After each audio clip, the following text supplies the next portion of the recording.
Good morning, and thanks for tuning in. This is What's Going On Central Illinois, the Greater Peoria Public Affairs Program, a weekly check of charitable community events, organizations, and neighborhood goings-on with me, Roxy, a production of Cumulus Central Illinois. And this morning on the phone with me is Katie Cox. She is the Children's Home Association of Illinois Chief Development Officer. Good morning, Katie. Good morning, Roxy. So, Katie, I love the Children's Home. I love driving by, and there have been some updates I've noticed lately on the facade of the Children's Home right there on Knoxville. And I wonder if you could refresh our listeners on what Children's Home Association of Illinois is. Yeah, the Children's Home Association of Illinois is so many things. You know, lifelong Peorian, grew up driving by, knowing that this big, beautiful brick building on Knoxville was serving youth in some capacity. But since I have come on board to the Children's Home, I've continued to learn more and more about the amazing work that Children's Home is doing in our community and has been doing it. Roxy, we're going to be celebrating 160 years next February. Pretty amazing. And as you can imagine, it has changed over the years, but currently our mission is to help the kids and families who need it most. And we really believe that if we are able to change the lives of kids, we believe that they're the kids that are going to change the world. And what we do to impact that is provide services through 5 key divisions. And gosh, I mean, I could talk about this all day long, but I'll be brief.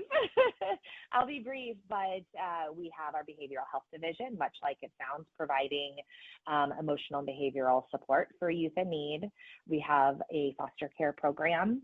We also have an education division, and our education has 2 fully functioning schools downtown, right across from Obed and Isaacs, our Academy for Autism and Keeper School for kids with severe emotional and behavioral health needs. We also are serving in our residential division as well. So that is where youth are actually in our care, and that is through our supervised independent living program for youth aged 17 to 21.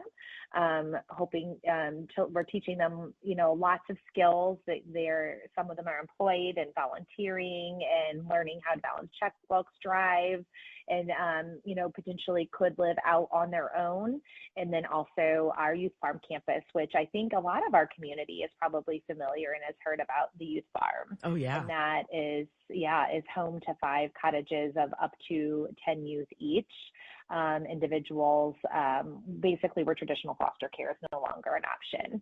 And then lastly is our prevention division, where we really believe that strong beginnings lead to strong families and strong communities. And that programming is aimed at providing prenatal and parenting individuals with a plethora of services. So that's a lot. And under those 5 divisions, it's over 20 robust programs and services doing really great things. Children's Home has been it's a mainstay in the community for almost 160 years. And Katie, I know there have been some new developments, if you will. Is that something you would love to share? I would love to share. Yes. So, just a little shy of a year ago, we were approved to build on our historic Knoxville campus, that big brick building that I mentioned just a bit ago.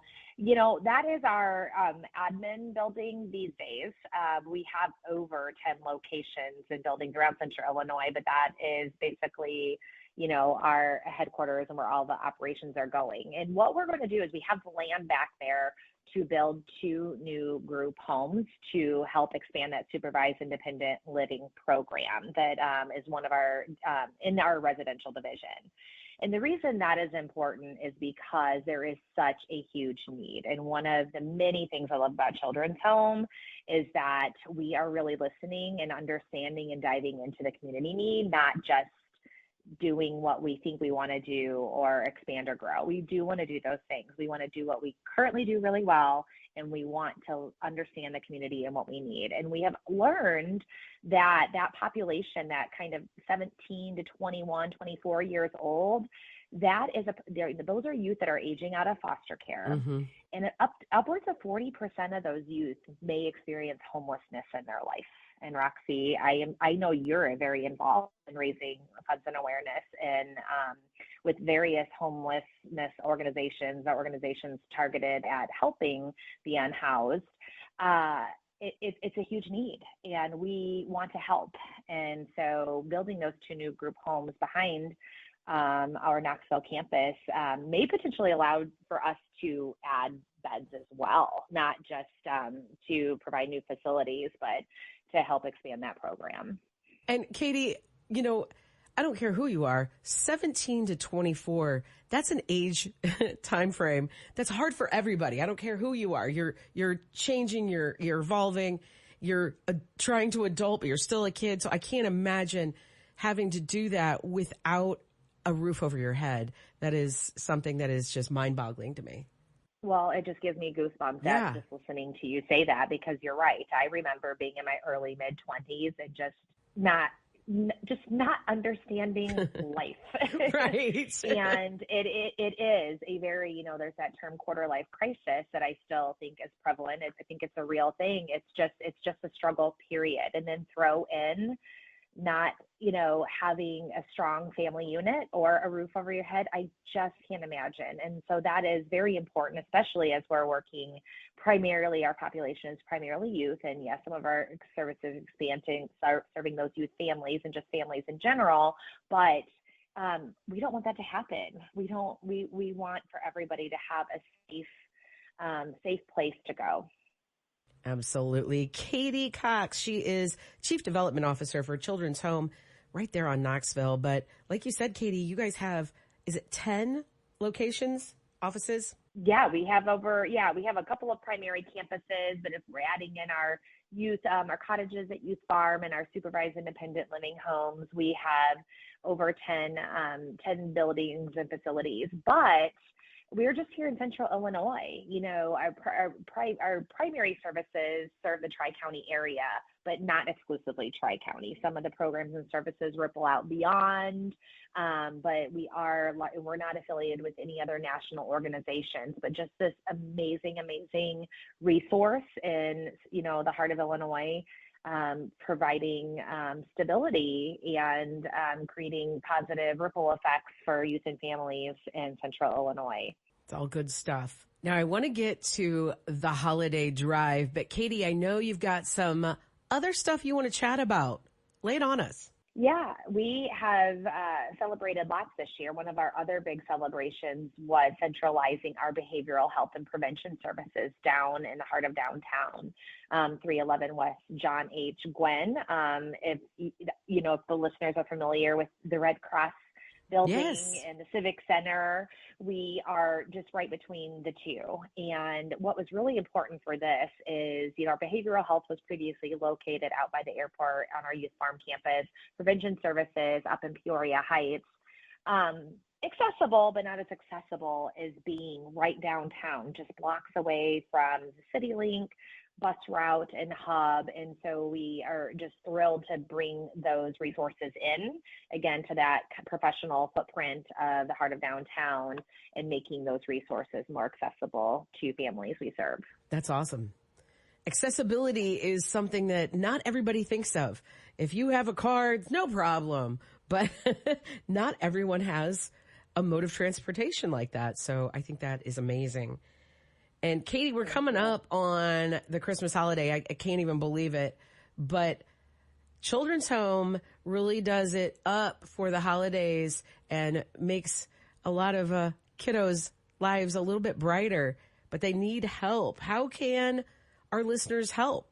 Yes, what I love about the holiday is there are several ways to engage based on your time and your opportunity that you want to get involved. So I would love to tell you about the things that we do. So I think that one of the main things that our community knows is that we actually just recently put all the lights in the window to celebrate our A Light in Every Window campaign. And that is to kind of serve as a remembrance and as a beacon of hope, and really trying to raise awareness for the youth and family we serve. And we have an end of year appeal associated with that. So that is just a great way to make a financial contribution to directly impact our 5 divisions that we just recently spoke about.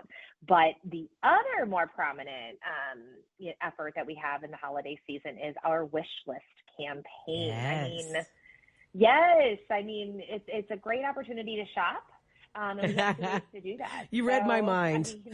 I know, like you can shop till you drop, or you can click a couple buttons online. So we have actually, you probably will not be surprised, but every year we have 1,000, 1,100 wish lists submitted. Our goal is to get gifts into the hands of all the kiddos that we serve. That has actually increased this year for the first time in a while. So we're looking at trying to pair about 1,200 lists.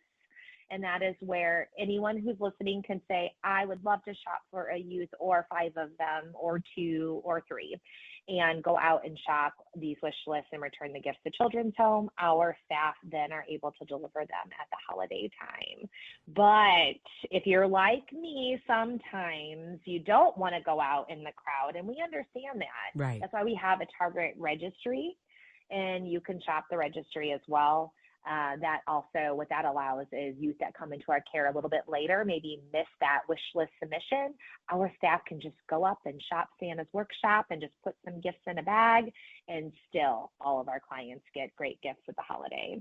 Everyone deserves to feel special during the holidays, right? Are there other ways to help out and make people feel special? One more way to play, yes, one more way, and that is through volunteering. So as you can imagine, thinking of 1,200 wish lists, all the Santa's registry, lighting the windows, we need volunteers to help make that all happen too. So the great news is there is a one stop that anyone can go to learn more, and that is to www.chail.org or .chail.org. And right at that home screen, you can click a button and you can see all those ways to engage. Katie, you've been with the Children's Home now for coming up on 2 years. And I know we talked right after you started. And I wonder now, after this time that you've had there, Children's Home is very impressive. I mean, it's been around forever. But has there been a moment for you that really gave you that glimmer and the goosebumps, and that you thought, gosh, this is exactly the right thing? So many, honestly. And I know you asked me for one, and I'm just going to talk about the one that most recently happened. Don't worry, it didn't take 2 years for me to have that moment, but we just had the opportunity to sit down and chat with one of our youth that's part of our supervised independent living program. And he is actually spotlighted through the holiday campaign. So your listeners, you guys, check it out. You can learn a little bit more about Joseph, who also speaks of his brother Robert, who is also with us as well. And it is just such a remarkable story of resilience and growth, if you will. Joseph had the opportunity to move back near family and decided to stick behind and move from our youth farm to supervised independent living program so that he could be near his brother, who is his best friend. And he shares that they love to play at the playground and tell jokes. And it is just really, really cool that, they have such a brotherly bond and are able to be together, here in Central Illinois. So that really, really gave me the feels this holiday season. And, there are just so many of those stories, but that is one that definitely has touched me at this giving season. I love that. Thank you so much for sharing. And, with foster care, if you will, and just splitting up the kids is something I know the judges and the system don't want to do, but sometimes it's essential. It has to be done. So that's so awesome that they get to be in each other's life, because family is important. Family is so important, and and that's really important to Children's Home as well. There has been some legislation that has come out this past year, the KIND Act, that really prioritizes foster placement with family when safe and applicable.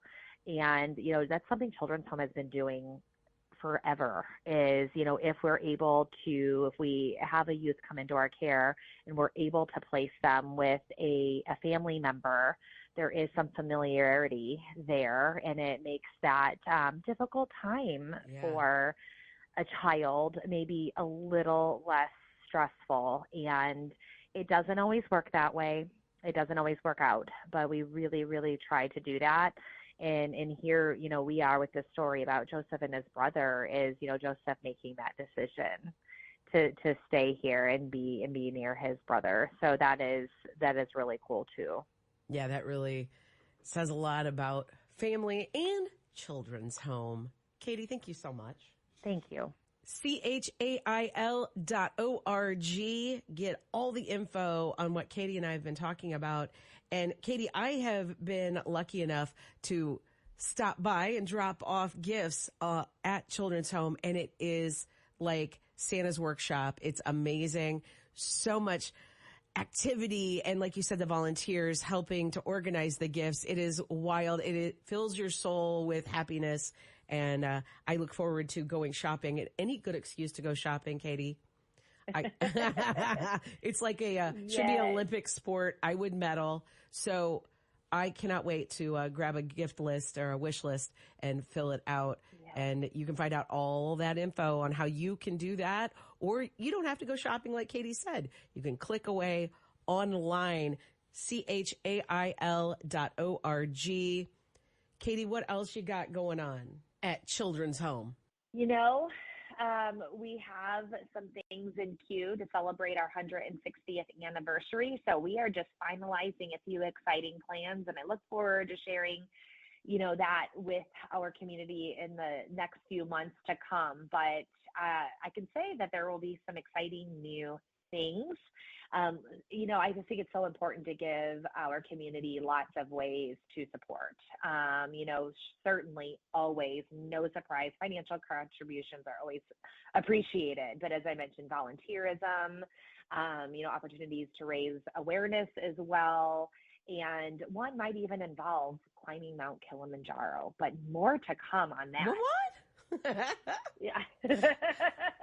Lots of great surprises coming out of Children's Home Association of Illinois. Katie Cox is the Chief Development Officer. Katie, thank you so much for all you do. Your team is amazing. Visit chail.org to get all the information. Katie, I look forward to talking to you very soon. And let us know if there's anything else that we can do to help the Children's Home as they enter 160 years. That is wild. You to you and your team. You guys, I don't know how you sleep. You are always out in the community. I think 10 events a day, maybe 15 sometimes, and we appreciate your community support. Oh, thank you. Katie Cox, the Chief Development Officer at Children's Home Association of Illinois. You can get all the information on how you can volunteer, donate, whatever it is that you can do. Find all the information at CHAIL, CHAIL.org. Find them on Facebook. Give them a like and a follow. And thanks for tuning in. This has been another episode of What's Going On Central Illinois, the Greater Peoria Public Affairs Program, a weekly check of charitable community events, organizations, and neighborhood goings-on with me, Roxy, a production of Cumulus Central Illinois. Now get out there, make some beautiful memories, and do your best to be kind to all kinds, even yourself. That doesn't cost a dime. I'll be back next week with another episode of What's Going On Central Illinois. Be safe out there.